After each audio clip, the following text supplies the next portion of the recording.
কিছু কিছু নারী কখনো এক পুরুষে আসক্ত হয়ে থাকতে পারে না। দিনটা ছিল 2023 সালের 6 সেপ্টেম্বর। তার সাথে আমার প্রথম কথা হয় ফেসবুকে, তাও একটা ফেক আইডি দিয়ে।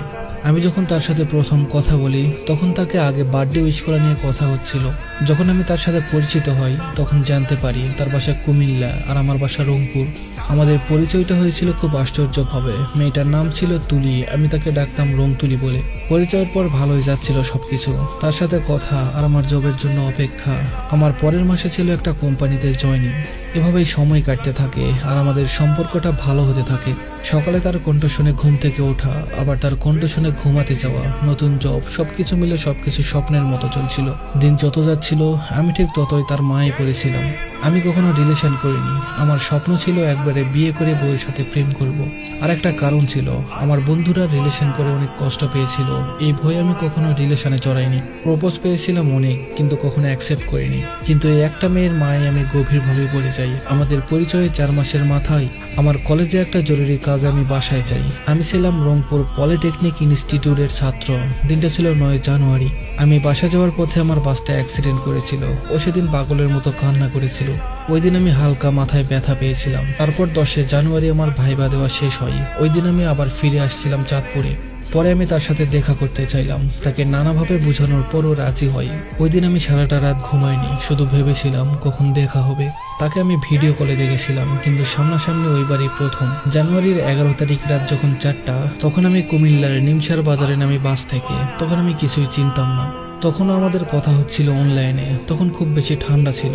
সময় যখন 6:25, তখন হালকা অন্ধকারের ভিতরে একটা মেয়ে এসে আমাকে সালাম দিল। পরে ঘুরে দেখি ওইটাই আমার প্রিয় মানুষটা।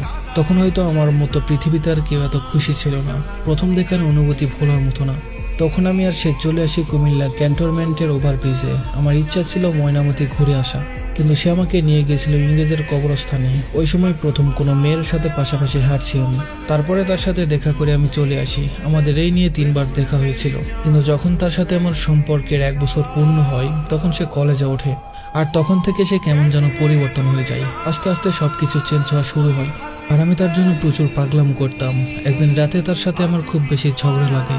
ওই দিন সে ঘুমের ট্যাবলেট খেয়েছিল।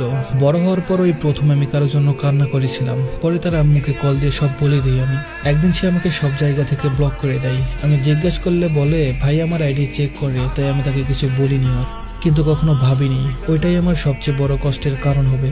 আমাদের মধ্যে ঝগড়া লাগতো মূলত তার ফেসবুক স্টোরি নিয়ে। এর মধ্যে রমজানের রোজার সময় আমি তার জন্য একটা শাড়ি কিনেছিলাম দেওয়ার জন্য, যদিও বা সে ওটার টাকা দিয়েছিল জোর করে। ওই শাড়ি পরে সে একটা স্টোরি দিয়েছিল ফেসবুকে।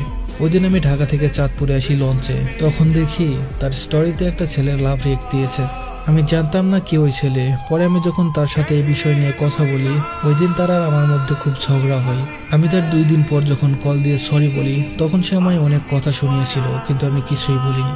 দিনটা ছিল 25 ডিসেম্বর। আমি তার খোঁজ রাখার জন্য তার একটা বান্ধবীর সাথে কথা বলি আর জানতে পারি সে নাকি রিলেশনে গেছে। ওই দিন আমি সারাটা রাত কান্না করেছিলাম, ঘুমাতে পারিনি। চোখগুলো আটকে গিয়েছিল, চোখগুলো ভিজে থাকতো সব সময়। যখন আমি তাকে বললাম এমনটা কেন করলে, আমাকে সে বলেছিল সে আমার থেকে বেটার পেয়েছে, তাই চলে গেছে। পরে খবর নিয়ে জানতে পারি ছেলেটা নাকি সেনাবাহিনীতে জব করে। আমি সব সময় চিন্তায় থাকতাম যে আমাদের সম্পর্কে যেন থার্ড পার্সন না আসে, কিন্তু আমি কি আর জানতাম আমি ছিলাম তার জীবনের থার্ড পার্সন। ওর ব্যাপারে সবকিছুই আমার পরিবার জানতো, তাকে ভালোবাসতো। ওই যে ও আমার পছন্দ ছিল। সেদিন সে শুধু চলে যায়নি, আমাকে অনেক কিছু উপহার দিয়ে গেছে। এখনো নির্লজ্জের মতো তার সাথে কথা বলতে ইচ্ছে হয়, কিন্তু আমি আর খুঁজে পাই না তাকে। আমার একটু ব্যথা লাগলে কান্না করা মেয়েটাই আজ আমাকে মরে যাওয়ার কথা বলে। সে চলে যাওয়ার পর আমি অনেক কিছুই হারিয়েছি। আমি জানি না কেমন করে তার মায়া কাটাবো। আমি শেষবারের মতো তাকে বলেছিলাম আমাকে ছেড়ে যেও না, কিন্তু সে থাকলো না। আমি তাকে ঘৃণাও করতে পারছি না। কিভাবে ঘৃণা করি বলেন? তাকে তো সত্যিকারের ভালোবেসেছিলাম। তবে আমি তার জন্য অপেক্ষা করি, যদি সে আবার ফিরে আসে। তার কথা আমার সারাক্ষণ মনে পড়ে। যদি কোনোদিন তার সাথে আমার দেখা হয়, তাকে আমি একটা কথাই জিজ্ঞেস করব, কি পেয়েছো আমার জীবনটা তছনছ করে? আমি তো তোমায় নিয়ে ভালো থাকতে চেয়েছিলাম, আর তুমি আমার ভালো থাকা